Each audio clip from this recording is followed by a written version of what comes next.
ಆರ್ಥಿಕ ತಜ್ಞರು ಈ ವಿಚಾರವಾಗಿ ರಾಜಕೀಯವನ್ನು ಪಕ್ಕಕ್ಕಿಟ್ಟು ಮಾತಾಡ್ತಾರೆ.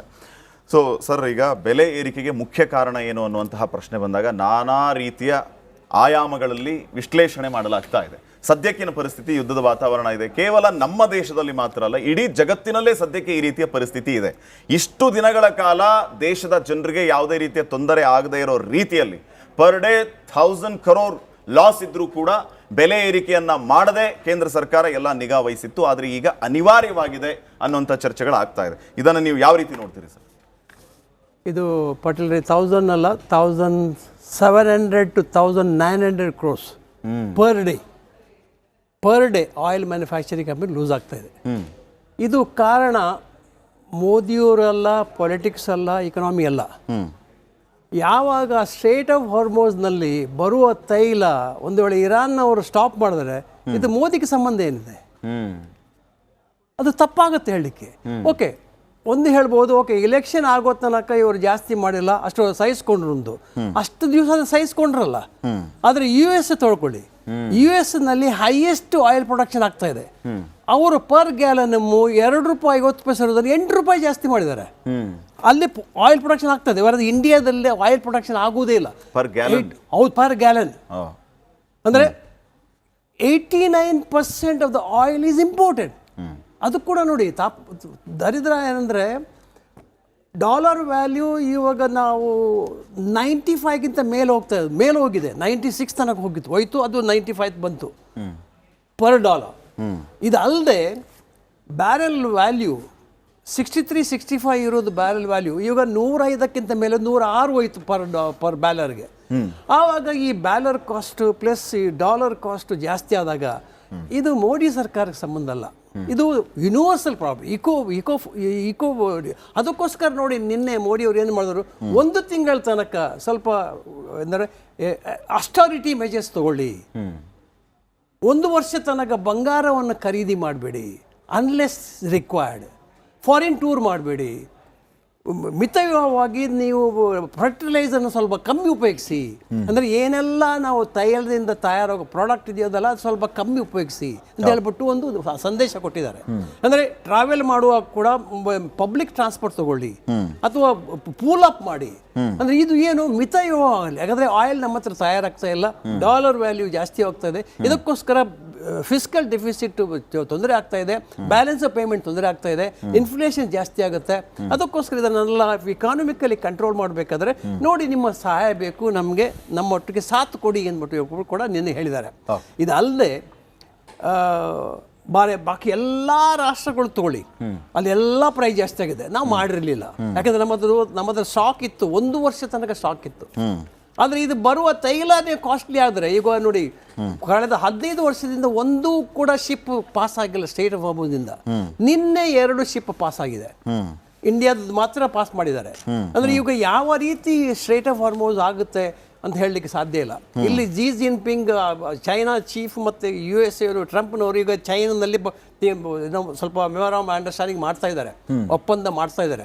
ಇದು ಇಡೀ ಭೂಲೋಕದಲ್ಲಿ ಸ್ಟೇಟ್ ಆಫ್ ಹಾರ್ಮೋಸ್ನಲ್ಲಿ ಕಂಟ್ರೋಲ್, ಯಾರೂ ಕಂಟ್ರೋಲ್ ತಗೋಬಾರ್ದು, ಫ್ರೀ ಆಗಿ ಬಿಡಬೇಕು ಅಂತ ಮಾಡ್ತಾ ಇದ್ದಾರೆ.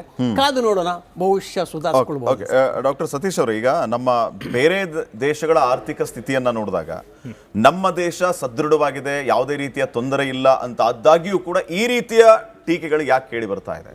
ಪ್ರಧಾನಿ ಮೋದಿ ಅವರ ವಿದೇಶಿ ನೀತಿ ವೈಫಲ್ಯವೇ ಇದಕ್ಕೆ ಕಾರಣ, ಹೀಗಾಗಿ ನಮಗೆ ತೊಂದರೆ ಆಗ್ತಾ ಇದೆ ಅನ್ನುವಂತಹ ಮಾತುಗಳು ವಿಪಕ್ಷಗಳಿಂದ ಯಾಕೆ? ನೋಡಿ, ಇವತ್ತು ಒಂದು ದೇಶವನ್ನು ಮುನ್ನಡೆಸ್ತಕ್ಕಂಥ ನೋಡಿ, ಇವತ್ತು ಬೆಲೆ ಹೆಚ್ಚಾಗಿದೆ, ಅಂತಾರಾಷ್ಟ್ರೀಯ ಮಟ್ಟದಲ್ಲಿ ಒಂದು ಸಂದಿಗ್ಧತೆಯಿಂದ ಕೂಡಿದೆ. ಆ ಪರಿಸ್ಥಿತಿಗೆ ಅನುಗುಣವಾಗಿ ಇವತ್ತು ತೈಲ ಬೆಲೆ ಏರಿಕೆ ಅಂತಕ್ಕಂಥ ಒಂದು ಉತ್ತರವನ್ನು ಕೇಂದ್ರ ಸರ್ಕಾರ ಕೊಡ್ತಾ ಇದೆ. ಮತ್ತು ಅದೇ ರೀತಿ ಏನು ಒಂದು ಕೇಂದ್ರ ಸಚಿವರಾದಂತಹ ಕಿರಣ್ ರಿಜಿಜು ಅವರು ಒಂದು ಟ್ವೀಟನ್ನು ಮಾಡಿ ಒಂದು ಪರ್ಸೆಂಟೇಜ್ ಲೆಕ್ಕದಲ್ಲಿ, ಅಂದರೆ ಎಷ್ಟೆಷ್ಟು, ಅಂದರೆ ಅದನ್ನೊಂದು ಪ್ರಿಂಟೌಟ್ ತೊಗೊಂಡಿದ್ದೀನಿ, ಮಯನ್ಮಾರು, ಚೈನಾ, ವಿಯೆಟ್ನಾಮ್, ಬೆಲ್ಜಿಯಂ, ಥಾಯ್ಲ್ಯಾಂಡಲ್ಲಿ ಎಷ್ಟೆಷ್ಟು ಏರಿಕೆ ಆಗಿದೆ ಅಂತಕ್ಕಂಥ ಪರ್ಸೆಂಟೇಜನ್ನು ಕೊಟ್ಟಿದ್ದಾರೆ. ಇರಲಿ, ಇದು ಅವ್ರ ಸರ್ಕಾರವನ್ನು ಸಮರ್ಥನೆ ಮಾಡೋ. ಆದರೆ ವಿಪಕ್ಷಗಳಾಗಿ ನಾವು ಯಾಕೆ ಹೇಳ್ತಾ ಇದ್ದೀವಿ ಅಂತ ಹೇಳಿದ್ರೆ, ಈಗ ನೋಡಿ, ಇವತ್ತು ಪರ್ ಬ್ಯಾರೆಲ್ ಅಲ್ಲ, ಸಮರ್ಥನೆ ಅನ್ನೋದಕ್ಕಿಂತ ಫ್ಯಾಕ್ಟ್ ಅಲ್ವಾ ಸರ್? ಅದು ಫ್ಯಾಕ್ಟ್. ಅದಕ್ಕೆ ಹೇಳ್ತೀನಿ, ನೀವು ನಿಮ್ಗೆ ಅದು ಸಮರ್ಥನೆ ಮತ್ತೆ ಕೇಂದ್ರ ಸರ್ಕಾರದವ್ರು ಕೊಡ್ತಿರೋದು ಸಮರ್ಥನೆ. ನಾವು ಹೇಳ್ತಕ್ಕಂಥದ್ದು ಇದು ಕೇಂದ್ರ ಸರ್ಕಾರದ ಒಂದು ದಿವ್ಯ ನಿರ್ಲಕ್ಷ್ಯ ಅಂತಕ್ಕಂಥದ್ದು ಒಂದು ಮಾಹಿತಿಯನ್ನ ನಾನು ನಿಮ್ಮ ಹತ್ರ ಹಂಚ್ಕೋತಾ ಇದ್ದೀನಿ. ಯಾಕಂತ ಹೇಳಿದ್ರೆ ನೋಡಿ ಇವತ್ತು $100 ಪರ್ ಬ್ಯಾರೆಲ್, $100 106 107 ಹೋಗಿದೆ.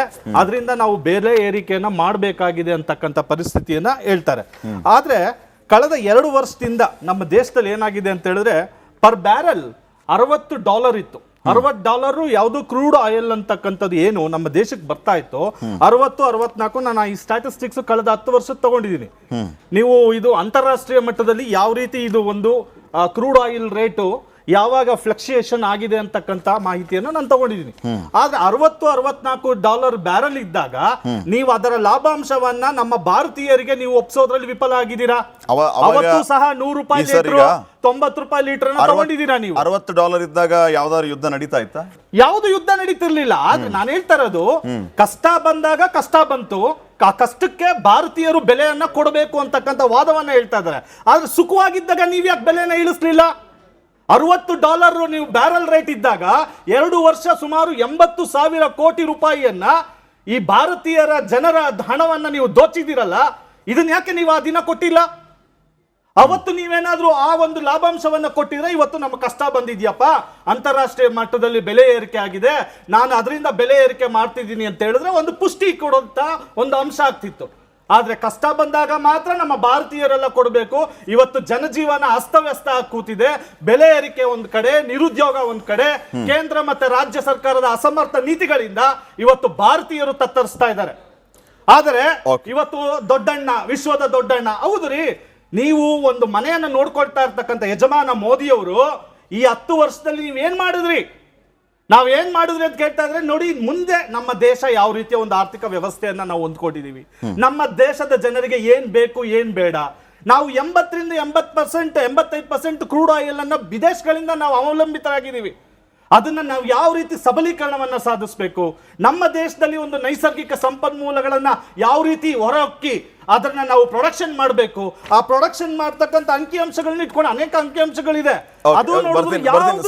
ಬರ್ತೀನಿ ಸತೀಶ್ ಅವರು ಮಾತಾಡ್ತೀನಿ. ಈಗ ಚೀನಾರಾಮ್ ಅವರೇ, ಜನಜೀವನ ಅಸ್ತವ್ಯಸ್ತ ಆಗೋದಕ್ಕೆ, ಬೆಲೆ ಏರಿಕೆಯ ತೊಂದರೆಯನ್ನ ಎದುರಿಸ್ತಾ ಇರೋದಕ್ಕೆ ಮುಖ್ಯ ಕಾರಣ ಕೇಂದ್ರ ಸರ್ಕಾರವೇ ಅನ್ನುವಂಥದ್ದು ನೇರವಾದ ಆರೋಪ ಸತೀಶ್ ಅವರದ್ದು. ಅಲ್ಲ, ಸತೀಶ್ ಅವರು ಮಾಹಿತಿ ಕೊರತೆಗೆ ಇಟ್ಕೊಂಡು ಮಾತಾಡ್ತಾ ಇದ್ದಾರೆ. ಅವ್ರಿಗೆ ವಿರೋಧ ಮಾಡ್ಬೇಕಂತ ಮಾತಾಡೋದಲ್ಲ ನೀವು. ದೇಶದಲ್ಲಿ ಏನ್ ನಡೀತಾ ಇದೆ? ರಿಪೋರ್ಟ್ ನಮಗೂ ಗೊತ್ತಿದೆ. ಇಡ್ರಿ, ಇಷ್ಟೊತ್ತು ಸುಮ್ಮನೆ ಮಾತಾಡ್ತಾ ಅದನ್ನ ನಾನು ಹೇಳ್ತಾ ಇದ್ದೀನಿ. ಸುಮ್ಮನೆ ಬಿಡಿ.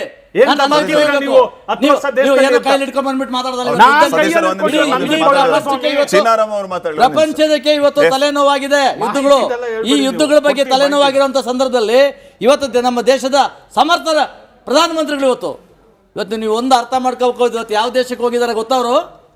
ಇವತ್ತು ಯಾವ ದೇಶಕ್ಕೆ ಹೋಗಿ ಏನು ಒಪ್ಪಂದ ಮಾಡ್ಕೊಂಡ್ ಬರ್ತಾ ಇದಾರೆ ಗೊತ್ತಾ? ಇವತ್ತು ಒಪ್ಪಂದ ಮಾಡ್ತಾರ ದೇಶ. ಯಾವ ದೇಶದಲ್ಲಿ ಯುದ್ಧಗಳು ನಡೀತಾ ಬೇಕು. ನೀವು ಮತ್ತೆ ಮಾತಾಡಕ್ ಹೋಗ್ಬೇಡಿ. ಒಳ್ಳೆ ಸಬ್ಜೆಕ್ಟ್ ಬಂದಿದೆ. ಜನ ನೋಡ್ತಾ ಇದ್ದಾರೆ. ಜನರಿಗೆ ಗೊತ್ತಾಗ್ಬೇಕು ವಾಸ್ತವಾಂಶ ಏನಂತ. ಇವತ್ತು ದೇಶದಲ್ಲಿ ಒಂದು ಯುದ್ಧದ ನಾವು ನೆಮ್ಮದಿಯಾಗಿದ್ದೀವಿ ಮನೆಯಲ್ಲಿ. ಅದಕ್ಕೆ ಯಾರು? ನಮ್ಮ ದೇಶದ ಪ್ರಧಾನಮಂತ್ರಿ ತಗೊಳ್ತಾ ತೀರ್ಮಾನ.